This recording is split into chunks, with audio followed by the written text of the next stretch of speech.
تو احسان کیا ہے؟ قبولیت کا نام، اور قبولیت سے اختلاف کیا ہے؟ یہ ظلم ہے۔ تو اس لیے آپ اختلاف کرنا چھوڑ دو تو ظلم کوئی بھی نہیں ہے۔ یہی ہے منشا اور یہی ہے واقعہ۔ جن لوگوں نے اللہ کی بات کو قبول کیا ان کے ساتھ رحم ہو گیا۔ رحم ہوتا کیا ہے؟ بات کو قبول کرنا۔ کہتے بچہ شہید ہو گیا، مبارک ہو، کہنے اللہ سرخو کاٹ گئے، بچے کی منزل آ گئی، بیٹے کی۔ دوسرا کیا کہتا ہے؟ وہ جی اللہ کے نام پہ پہلا بچے کی بات کرنی ہے تم لوگوں نے؟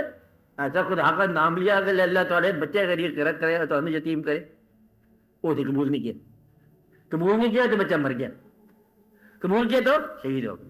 قبولیت کا نام ہے شہید ہونا، اور قبول نہ کرو تو یہ ظلم ہے۔ تو جس نے قبول کر دیا تو ایک بڑی شہادت ہوتی ہے جان دینا، ایک چھوٹی شہادت ہوتی ہے قبول کرنا، غم کو، رنج کو، دقت کو، تکلیف کو، سرمایہ کے نقصان کو، تھوڑے تھوڑے حالات کی خرابی کو۔